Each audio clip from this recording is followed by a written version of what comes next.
سورہ حقہ کا یہ آخری لیسن ہے۔ اس چھتوں میں اللہ سبحانہ وتعالیٰ نے قرآن کی صداقت کا سرٹیفکیٹ دیا ہے۔ اللہ خود قسم کھا کے بتا رہا ہے میرا نبی جھوٹا نہیں، قرآن میرا کلام ہے، نہ ماننے والے پچھتائیں گے اور ماننے والے جنت پائیں گے۔ تو آئیے جانتے ہیں اس 6 آیتوں میں کہ اللہ سبحانہ وتعالیٰ نے کس طرح نبی صلی اللہ علیہ وسلم کے بارے میں ارشاد فرمایا ہے، اور قرآن اللہ کا کلام ہے، جو لوگ نہیں مانتے ان کے لیے کیا انجام ہے۔ تو پہلے ہم تجوید دیکھ لیتے ہیں، پھر ترجمہ، تلاوت، تفسیر انشاءاللہ۔ فما منکم، یہاں پہ اخفا ہو رہا ہے، منکم غنہ ہو رہا ہے، منکم، من یہاں پر ہو رہا ہے اظہار، من احدن، پھر تم میں سے کوئی، عنہ حاجزین، پھر تم میں سے کوئی بھی اس سے ہم کو روکنے والا نہ ہوتا، وَإِنَّهُ لَتَذْکِرَةٌ لِلْمُتَّقِین، اور بے شک یہ یاد دہانی ہے ڈرنے والوں کے لیے۔ وَإِنَّ، یہاں پہ غنہ بھی ہو رہا ہے اور الف مدہ بھی ہے، وَإِنَّ لَنَعْلَمُ أَنَّ مِنکم، اچھا آگے میم ہے تو یہ ہوگا منکم، غنہ ہوگا، اور ہمیں خوب معلوم ہے کہ تم میں سے کچھ لوگ جھٹلانے والے ہیں، مکذبین، وَإِنَّهُ لَحَسْرَةٌ عَلَى الْكَافِرِينَ، اور وہ منکروں کے لیے پچھتاوا ہے، وَإِنَّهُ لَحَقُّ الْيَقِينِ، اور یہ یقیناً حق ہے، فَسَبِّحْ بِاسْمِ رَبِّكَ الْعَظِيمِ، پس آپ اپنے رب عظیم کے نام کی تسبیح کیجئے۔ فَمَا مِنکم مِّنْ أَحَدٍ عَنْهُ حَاجِزِينَ، وَإِنَّهُ لَتَذْکِرَةٌ لِلْمُتَّقِین،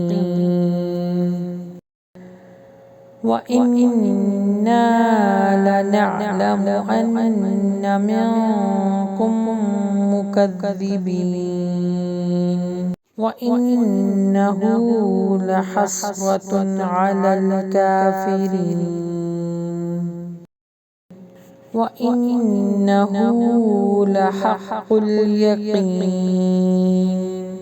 فَسَبِّحْ بِاسْمِ رَبِّكَ الْعَظِيمِ۔ تو آخر میں اس کی تفسیر جان لیتے ہیں۔ اچھا جی، اگر نبی صلی اللہ علیہ وآلہ وسلم اللہ پر جھوٹ باندھتے تو اللہ فوراً ان کو پکڑ لیتا اور کوئی بچا نہ سکتا، یعنی قرآن 100% اللہ کا کلام ہے، نبی صلی اللہ علیہ وسلم کی بات نہیں۔ قرآن سے فائدہ صرف وہی اٹھاتے ہیں جن کے دلوں میں اللہ کا ڈر ہوتا ہے، ضد والے تو نصیحت پکڑتے ہی نہیں ہیں۔ یعنی پہلی والی آیت میں بتایا جا رہا ہے کہ یہ کلام اللہ کا ہے، نبی ہو گئے، پیغمبر ہو گئے، رسول، کوئی بھی اپنی مرضی سے اللہ کا پیغام دوسروں تک نہیں پہنچا سکتے۔ بلکہ ایک حدیث ہے، ایک عورت اللہ کے نبی صلی اللہ علیہ وآلہ وسلم کے پاس آئی اور اس نے کہا کہ یا رسول اللہ صلی اللہ علیہ وآلہ وسلم، میرے شوہر نے مجھے مارا ہے۔ تو نبی صلی اللہ علیہ وآلہ وسلم نے فرمایا کہ تم بھی اسے مارو۔ تو فوراً حضرت جبریل امی آئے، اللہ سبحانہ تعالیٰ نے فوراً وحی کے ذریعے ان کو بتایا کہ نہیں، مرد تو اگر اپنی عورت کو بھی اگر بدچلن دیکھے تو ہلکا سا مار سکتا ہے، لیکن عورت اپنے شوہر کو نہیں مار سکتی۔ تو یہ بات کتنی طریقے اس میں وضاحت ملتی ہے کہ نبی بھی اپنی مرضی سے کوئی کام نہیں کر سکتے۔ تو نصیحت سے فائدہ وہی اٹھاتے ہیں جو اللہ سے ڈرتے ہیں، اور جو ضد پکڑ لیتے ہیں وہ ہمیشہ خسارے میں رہتے ہیں۔ پھر یہ ہے کہ آیت نمبر 50 کی تفسیر کچھ اس طرح بنتی ہے، قیامت کے دن جب کافر قرآن کو سچا دیکھیں گے تو حسرت سے ہاتھ ملیں گے کہ کاش میں اس کو مان لیتا۔ اور قرآن مجید میں 8 ایسے مقامات ہیں جہاں پر انسان کے حسرت ہونے، یعنی اس کو ریگریٹ ہوگا، اللہ کے پاس جب وہ جائے گا اس کو ریگریٹ ہوگا کہ زندہ رہتے میں نے اللہ سبحانہ و تعالیٰ کی کتاب پر عمل کیوں نہیں کیا۔ 8 ایسے مقامات ہیں۔ پھر یہ کہ قرآن میں کوئی شک نہیں ہے، یہ حق پر ہے، سچا ہے، یہ حق الیقین ہے، ایسا یقین جیسے آگ کو چھو کر یقین آ جاتا ہے کہ وہ جلا دیتی ہے۔ آیت نمبر 52 پر ہے کہ جب قرآن کا سچا ہونا ثابت ہوگا تو اب کام کیا ہے؟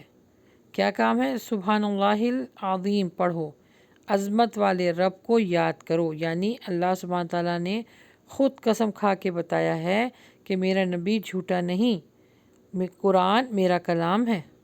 جب تم اس کو سچ اور حق جان لو تو پھر کیا کرو؟ اسے پڑھو، اس کی تسبیح بیان کرو، یعنی اللہ سبحانہ تعالیٰ کی تسبیح بیان کرو، اس کی عظمت بیان کرو، یہی تمہارے حق میں بہتر ہے۔ وآخر دعوانا الحمد للہ رب العالمین۔